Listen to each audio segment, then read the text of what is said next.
inilah la haula wala quwata illa billah. Inilah fakta di mana di sebagian pesantren, di sekolah, penegakan untuk anak-anak tidak merokok mengalami kesulitan. Karena di sana ada modeling di rumahnya, ada contoh di rumahnya, ada keteladanan. Apalagi anak-anak, ya, umur di bawah 12 tahun itu 74% kata Zakia Derajat itu terpengaruh apa yang dilihat dari orang tuanya, 74%. Sisanya itu mungkin pengajaran di toddler, TK atau di sekolah. Makanya orang tua harus mampu memiliki 5 kekuatan kalau berhasil untuk mewujudkan ku anfusakum. Yaitu 1, menjadi teladan. Kemudian yang kedua adalah bisa menegakkan pembiasaan sikap. Kemudian yang ketiga menegakkan aturan. Yang keempat memberikan motivasi. Dan yang keenam menanamkan nilai. Yang kelima maksudnya. Nah ini ngerokok. Yang lebih lucu lagi pernah ada orang yang nasihatin anaknya supaya nggak ngerokok sambil ngerokok. Nah, kamu jangan ngerokok seperti saya, ya. Saya ini udah kadung rusak, udah kadung tua, harapan-harapan itu udah mentok. Kamu ini masih banyak potensi. Jadi ustadz bisa, jadi ulama bisa, jadi gubernur bisa, jadi bupati bisa. Bapak ini udah mentok, ketua RT. Katanya gitu. Sambil liatin. Ya Allah, gimana ceritanya? Apakah sekarang ini memberikan asar rendah?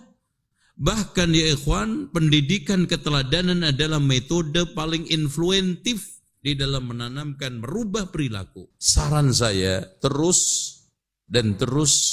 mendekatkan diri kepada Allah, minta petunjuk, sadar meninggalkan rokok karena Allah, mencari ridha Allah. Itu yang lebih cepat. Wallahi ya ikhwan. Banyak sekali saya temukan orang-orang yang bisa menghentikan itu semua karena ikhlas, ya, karena mencari ridha Allah. Insya Allah itu bisa berhenti.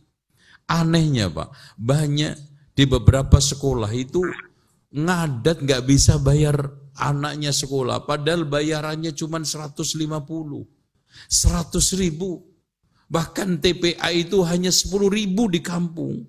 Tapi ngerokok nggak pernah telat. Hitung-hitungan kasar, sekali ngerokok, rokok yang paling murah itu 10.000 sekarang. Kali 30 hari berapa? 300. Masya Allah. Anehnya katanya miskin. Anehnya ketika ditanya kenapa Pak bayar sekolahan ngadat, katanya begini begitu. Ngerokok nggak pernah lepas. Memang berdasarkan penelitian Pak, perokok itu paling betah dimarahi, paling betah diolok-olok, paling betah untuk dikritik. Paling dablek lah ibaratnya. Yang penting rokok terpenuhi aja udah.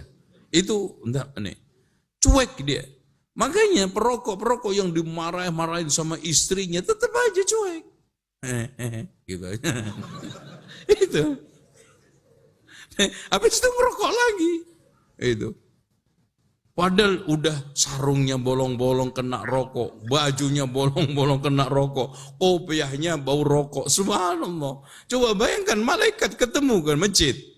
Gimana?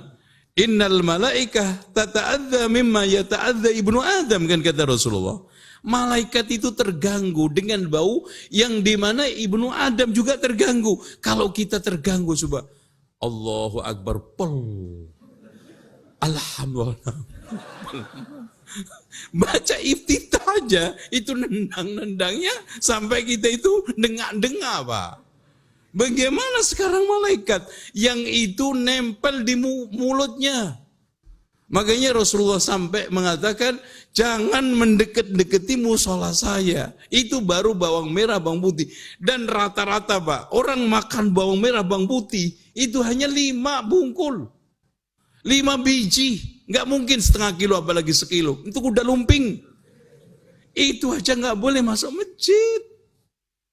Apalagi bandingin rokok. Tuh, ya. Makanya nasallallahu alaihi wasallam nggak tahu deh udah.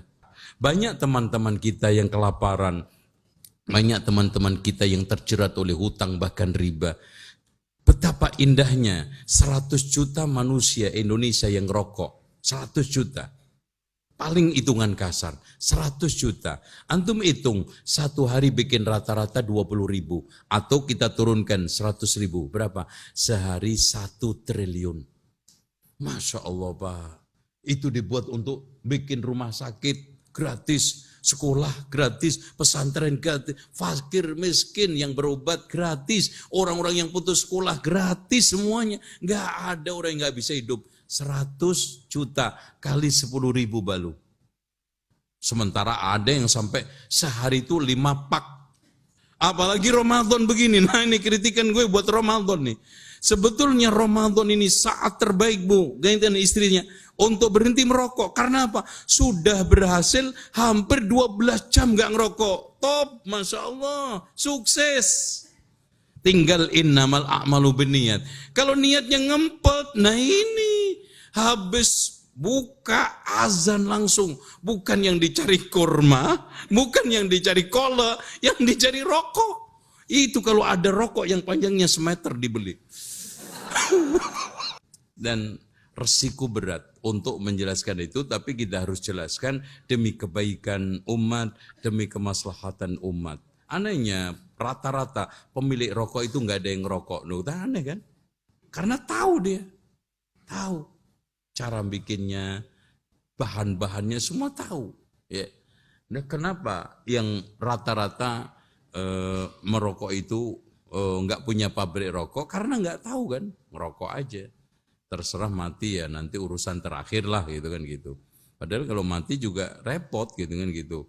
Udah kadang-kadang jantung, kadang-kadang paru, kadang-kadang ini, dan potensi perokok terkena paru-paru, kanker paru-paru itu sangat tinggi sekali ya. Dan sekarang ini pembunuh nomor 1 itu sebetulnya masih dominan jantung sama paru karena rokok. Nah ini yang harus dipertimbangkan oleh semua kalangan ya.